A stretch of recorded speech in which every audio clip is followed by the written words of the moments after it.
gudoomiye ku-xigeenka koowaad ee golaha wakiilada dowladda Puntland, gudoomiye ku-xigeenka labaad ee golaha wakiilada dowladda Puntland, dhammaan xildhibaanada golaha wakiilada, howlwadeennada, saxaafadda qaybaheeda kala duwan. Assalaamu calaykum waraxmatullaahi wabarakaatu. salaan kadib, maantay taariikhdu tahay 7 bisha 11aad 2019 kalfadhiga 45aad fadhigiisa 10aad. mudane gudoomiye mudanayaal, tirada kooramku waa 53 mudane, fasax iyo jiro waa 3 mudane, maqnaanshuhuna waa 10. mudane gudoomiye mudanayaal, waxaynu ku furaynaa aayadaha qur-aanka kariimka ah. waxaan ku soo dhoweynayaa xildhibaan fu'aad abshir axmed.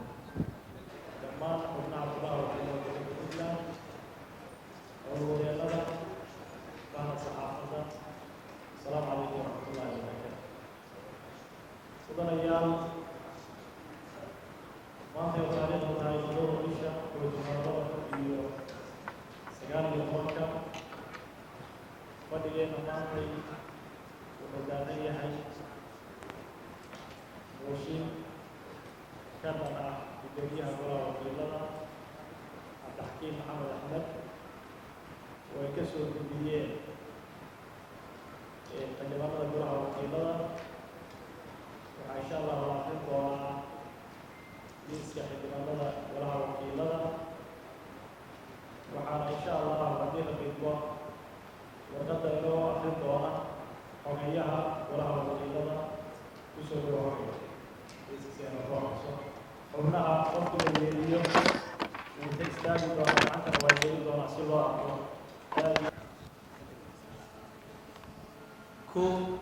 gudoomiye ku-xigeenka koowaad ee golaha wakiilada dowladda Puntland, gudoomiye ku-xigeenka labaad ee golaha wakiilada dowladda Puntland, oo xogayaha guud ee golaha wakiilada dowladda Puntland.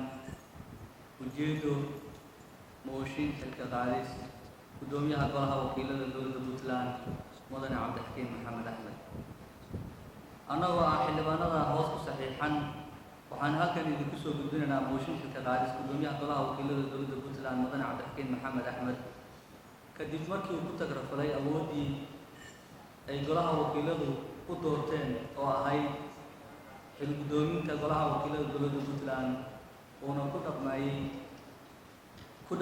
ku dhaqmi waayey xeeroosaadka golaha wakiilada dowladda Puntland iyo dastuurka dowladda Puntland, isla markaana uu golaha awoodiisa uga faa'iidaystay sida uu isagu jecel yahay. qodobada uu ku tuntay waxaa ka mid ah qodobka 59aad ee dastuurka dowladda Puntland ee sheegaya hay'adaha dowladda inay ka dhaxayso wada shaqayn sharciga waafaqsan. wuxuu golaha wakiilada dowladda Puntland xaruntiisa soo dhoobay maleeshiyo hubeysan oo soo ururiyey, wuxuuna ku tuntay qodobka 55aad ee xeeroosaadka golaha wakiilada dowladda Puntland farqadiisa koowaad oo dhigaysa ciidanka golaha wakiilada loo idmaday shaqada amni ee golaha wakiilada ciidan aan ahayn inaan la soo gelin karin golaha wakiilada ama la keeni karin. wuxuu howlka golaha wakiilada la soo galay ilaalo hubeysan, taasoo mamnuuc ka ah howlka shirarka golaha wakiilada sida ku xusan isla qodobka 55aad ee xeeroosaadka golaha wakiilada dowladda Puntland farqadiisa saddexaad. wuxuuna iska indhantiray kala soo jeedintii guddiga amniga golaha wakiilada dowladda Puntland ee qodobka sare ku xusan si uu siiyo awoodda ilaalinta iyo hubinta in howlka shirarka golaha wakiilada laga ilaaliyo hubka iyo ciidanka. wuxuu sidoo kale ku gafay marar badan kana bayray iskana indhantiray qodobka 50aad ee xeeroosaadka golaha wakiilada dowladda Puntland ee dhigaya inuu xildhibaanku xaq u leeyahay ixtikaal toosineed. wuxuu ka baxay dhexdhexaadnimadii xubnaha marka ay doorku socdaan, isagoo xubnaha qaarkood siinaya waqti dheeri ah si ka baxsan qodobka 48aad ee xeeroosaadka golaha wakiilada dowladda Puntland farqadiisa labaad xarafka ba oo dhigaya in xildhibaan walba uu 3 daqiiqo doodista ku soo koobo wuxuuna si cad uga hor yimid in xildhibaanada aan la fakarka ahayn isagoo xitaa dooda ka dhexgelaya. sidoo kale wuxuu si bareera ugu tuntay qodobka 69aad farqadiisa 3 iyo 5 ee xisaab celinta miisaaniyadda dhaqaale ee golaha wakiilada dowladda Puntland. wuxuu sidoo kale adeecadda BBC-da ka sheegay dowladda Puntland inay dhisteen oo qaybsadeen 3 qabiil, taasoo meel ku dhac ku ah sharciga iyo xaqa muwaadiniinta ee sinaanta xilalka dowladda. waxaan akhriyayaa insha Allah xildhibaanada ku saxiixan. xildhibaanka insha Allah magaciisaan yeelinayaa sida uu nidaamku yahay. xildhibaanku uu soo gudbiyo loo eego saxiixa ka yaala oo horey looga soo qaaday iyo inuu goobjoog yahay, isla markaana oo xildhibaanku uusan xildhibaan kale markaas uusan wakiilan. waxaan akhriyayaa insha Allah liiska ku saxiixan.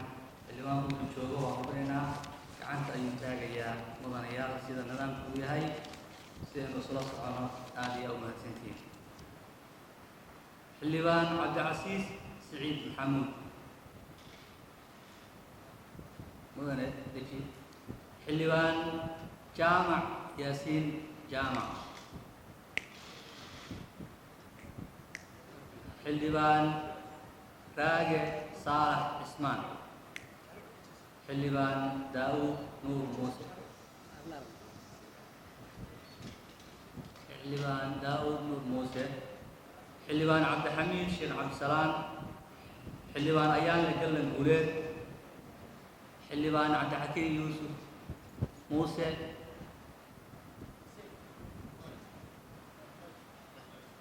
xildhibaan cabdullaahi yuusuf muuse. xildhibaan axmed jaamac diiriye. xildhibaan cabdiraxmaan xasan siciid. xildhibaan xaamud ismaaciil abshir. xildhibaan xuseen yaasiin xaaji diiriye. xildhibaan cabdirasaaq maxamed sahal. xildhibaan faarax maxamed dalmar.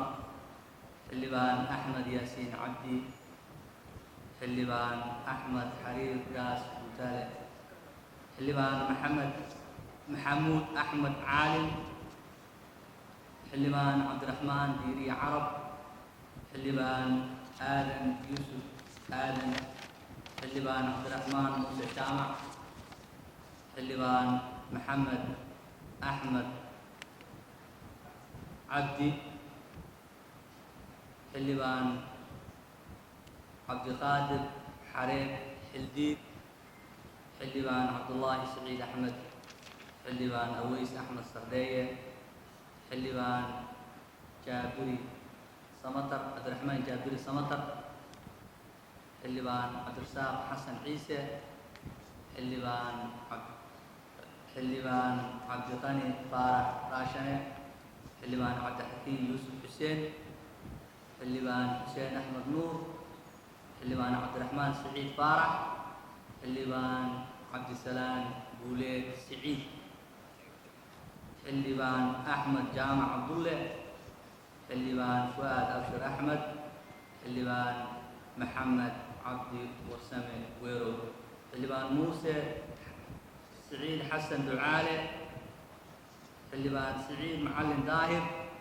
xildhibaan cabdikhadar faarax shaaciye. xildhibaan cabdiweli yuusuf warsame.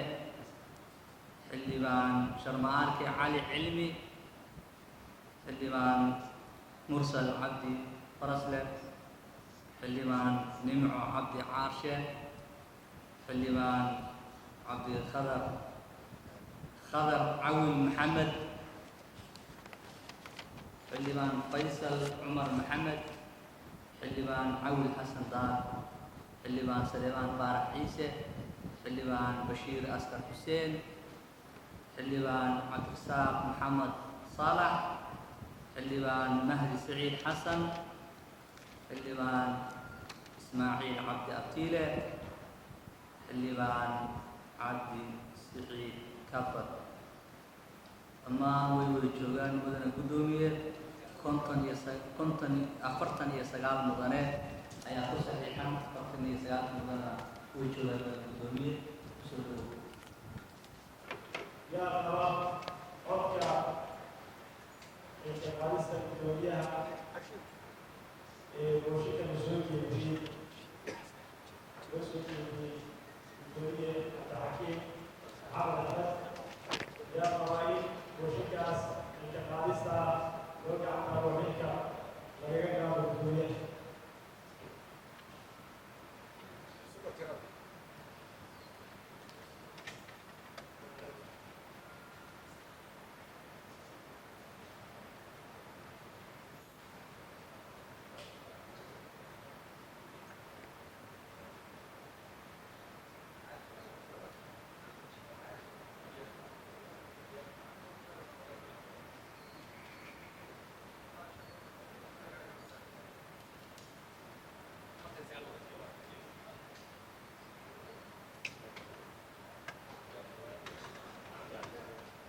yaa diiday yaa ka aamusay